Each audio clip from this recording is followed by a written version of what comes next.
So today I have a rather bad case of gout, and as a consequence I haven't slept very well, and so I can't really do Land Rover, Argo or four-wheel drive stuff, so I'm doing desk jobs. Today we've got this thing. I've got several of these around the place, and they basically take 4 cameras and analog cameras, or in my case AHD, which is kind of digital down analog cabling. They take 4 camera channels down a piece of Cat5 and reassemble them as the BNCs at the other end. Now, in my system, I've got 4 cameras down at the moment that run through this, and one of the channels has started to have some problems. I had a look in here, which you probably can't see. Let's find a light source here. Inside this port here, there are some crusty terminals. We had some major rain recently and it's blown into places that it normally doesn't get into. So I think this got full of water, which is possibly backed up by the fact that these screws are a little rusty. So let's get this disassembled and see if we can clean things up. I'll get my favorite Schneider branded screwdriver. Once upon a time I used to work for an electrical contractor. In fact, I've worked for several in the past, but the Schneider guys used to drop round, and yeah, they dropped off promotional material. I got 2 or 3 of these from them, and they've been really good insulated screwdrivers, and they're just the right size for 90% of what I do. So I've definitely hung on to that. It's been well used. Yeah, I think the board can slide out in one direction. I think I've got to undo the front bit here. This, I think, is a plug that actually removes off memory. Yep, it does. Cool. Which I think then means this whole thing can slide out. That makes life much easier. So not a lot in here. There's basically, I think there's a diode in here, or they say ZD, no D. So they're 4 diodes and 4 little filters. There's not a lot in these things. And you can connect directly to the lines with the with twisted pair and stuff from that. This socket I think is going to be the problem. I may have a spare one. I might consider just replacing the whole socket. I'll see if the spares I've got are compatible, and then we'll move on if they are. So I have a whole bunch of bits and pieces from previous projects. I did at one stage make some little a custom circuit board with an adapter to test these units as well, which is why I've got a bunch of Cat5 sockets in here, which I knew, but also with my dexterity and multiple sclerosis, difficult to get out of the box. Let's have a look here. Let's see if these are the correctly pinned ones. Let's have a look here. If you hear some strange sounds in the background, it's probably my apprentice. These are probably pinned correctly, so it might be safer for me to just replace the socket on this rather than to try and clean it. Alright, so I've decided I'm going to have a crack at this on camera with a slightly different angle. Now keep in mind it is still school holidays here, so you will hear apprentice and commotion and stuff in the background. And I'm also looking after it because my financial manager is attending a funeral for a mutual friend. Now, one of the things I've done here is I have chopped the leads really short on this. I'm going to try and get a spudger here. Now that's under there, I can then twist, and me being partially ambidextrous means I can use soldering iron left-handed here. There we go.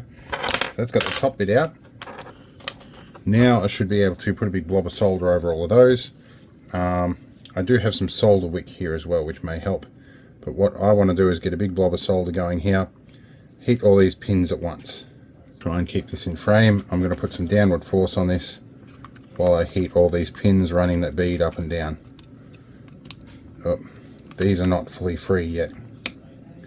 Now they are.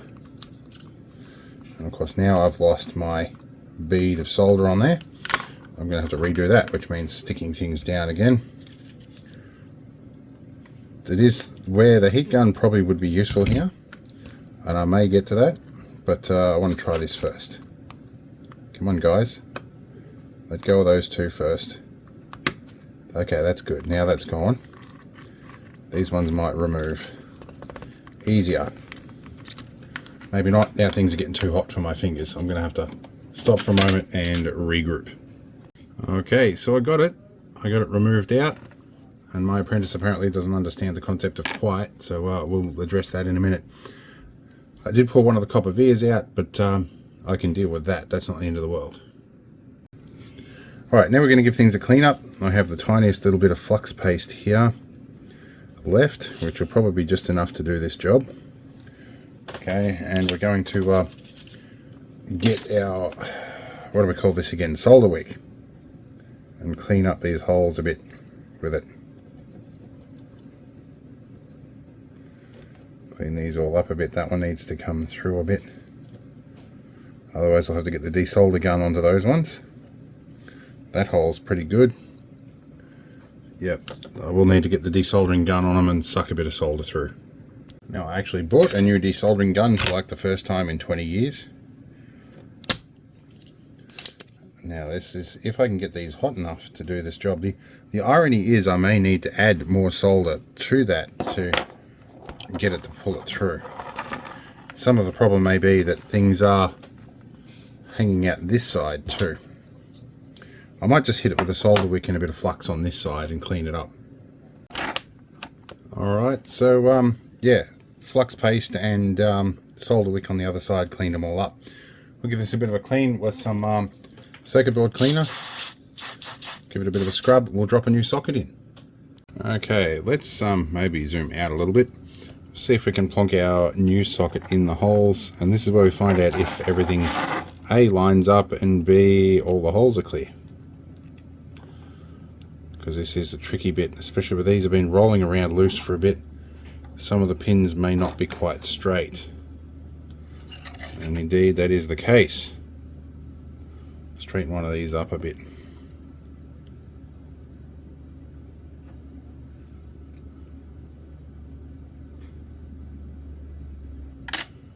About to see the doorbell go off. Financial manager's leaving. There's an infrared beam on the driveway and it triggers a wireless doorbell. Okay, I think I got all of them through. That appears to be the case. Now we can push through till these little feet click through the hole, or that's not the case with this one. Okay, well we're going to stick this in place with a bit of blue tack, and then we're going to solder it. And of course that was what looked like it was obstructing some of the holes. There's a bit of blue tack on the pins that's been pushed out of the hole. This stuff will actually deal with molten metal. It's I use it for casting like with silver and brass and stuff. It's pretty robust stuff. Okay, now I may need to actually make some alterations to my soldering iron tip here. I think it's a little damaged. So one thing you can do with these copper tips is sand them down. I've trimmed off the little hanger-on bit and I've turned off the iron. I do have a whole bunch of tips, but none quite of the shape that I want. So while it's still a bit warm, I'm just going to give this a gentle sand and then we'll re-tin the tip. Alright.